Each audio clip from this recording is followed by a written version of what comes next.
Vos valeurs sont-elles réellement les vôtres, ou avez-vous simplement appris à aimer vos propres chaînes? Nous sommes tellement habitués à nos prisons morales que nous les confondons avec la liberté.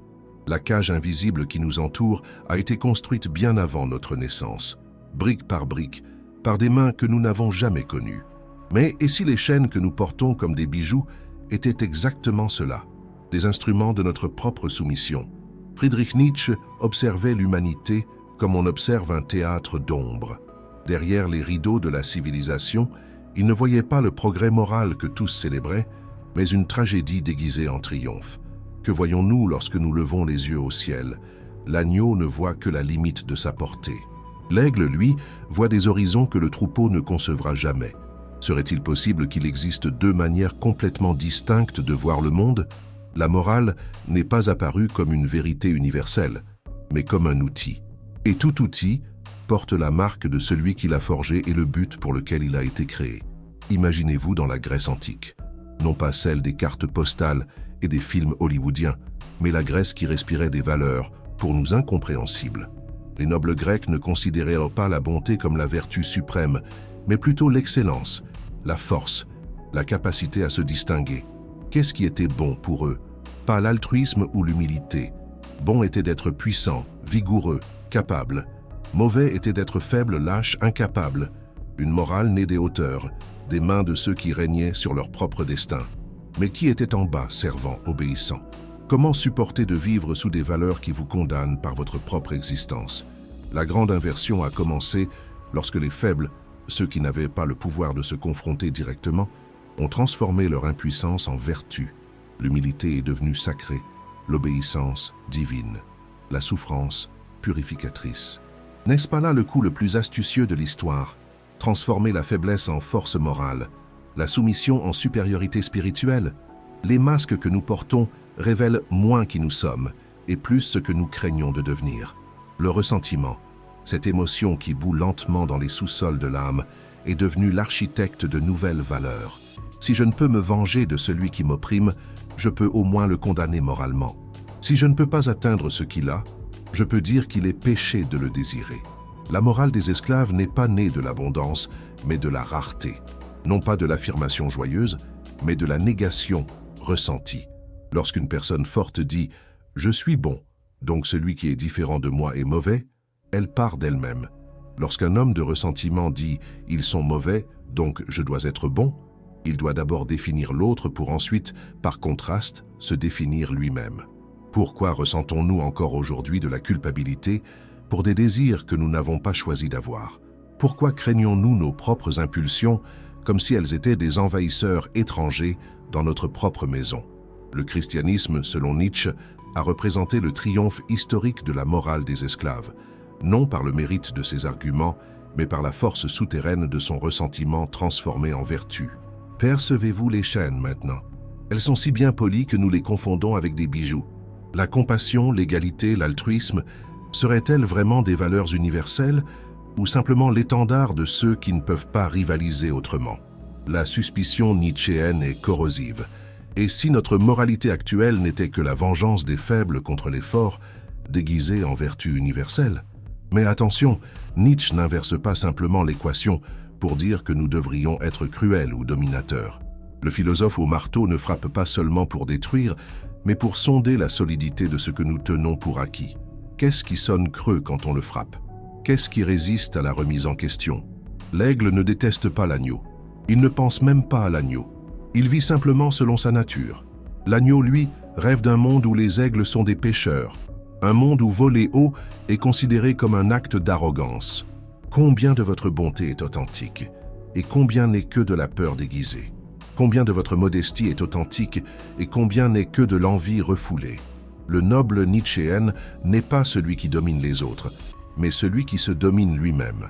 Non pas celui qui rejette toutes les valeurs, mais celui qui a le courage de créer les siennes. La morale des maîtres ne concerne pas la maîtrise extérieure, mais intérieure. Il ne s'agit pas d'opprimer, mais de créer. De créer des valeurs qui affirment la vie au lieu de la nier, qui célèbrent l'existence au lieu de la condamner. Et ici, nous arrivons à l'abîme. La mort de Dieu, que Nietzsche a proclamée, n'est pas seulement la fin d'une divinité, mais l'effondrement du fondement de toute notre structure morale. S'il n'y a pas d'ordonnateur cosmique, de juge transcendantal, sur quoi s'appuient nos valeurs? Dans l'ère raréfiée de cette montagne philosophique, beaucoup préfèrent battre en retraite vers le confort de la vallée. Lorsque les tables sacrées se brisent, sommes-nous enfin libres d'écrire nos propres lois? Ou cette liberté est-elle un poids insupportable que peu de gens peuvent porter? Le surhomme nietzschéen, si mal compris, si déformé, n'est pas une figure raciale ou politique, mais existentielle. C'est celui qui, face à l'abîme de la signification, ne recule pas et ne s'accroche pas à de fausses certitudes.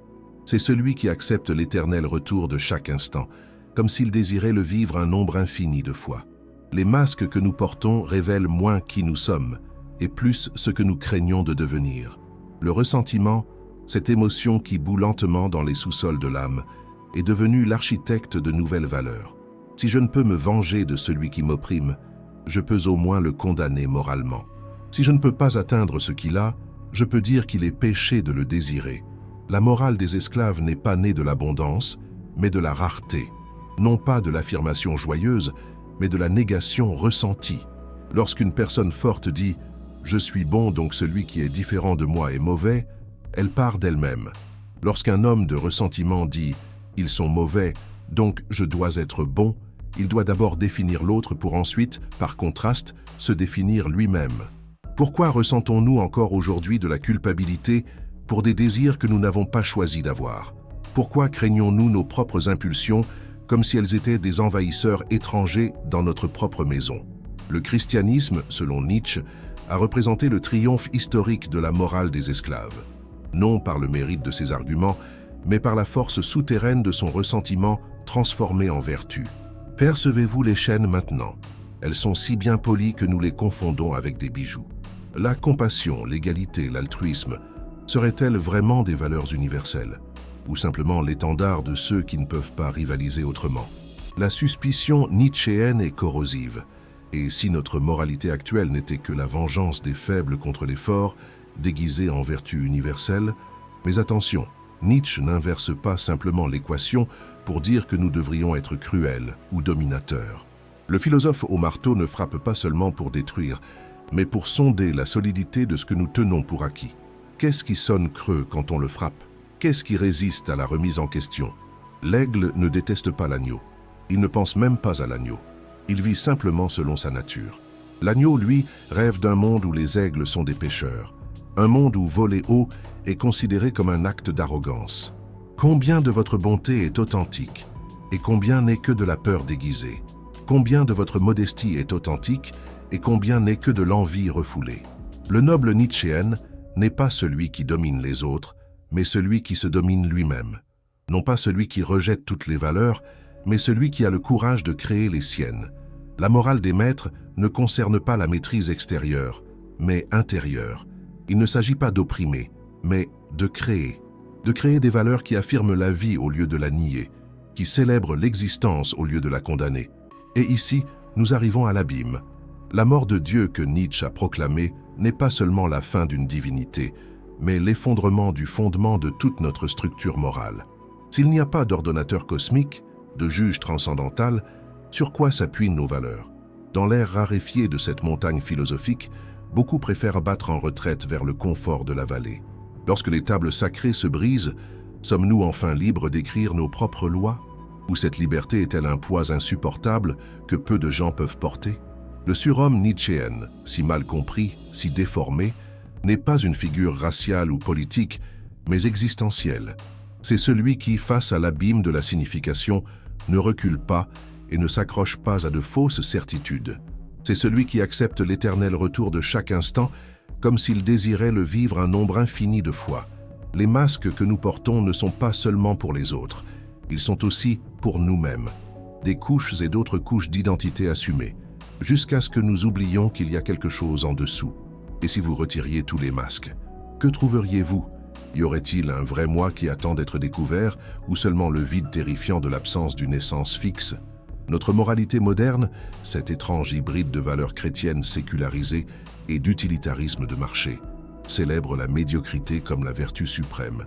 Ne vous démarquez pas trop, ne soyez pas trop différents, ne remettez pas en question les fondements. L'agneau craint la hauteur non parce qu'il est sage, mais parce qu'il n'a jamais expérimenté le vol.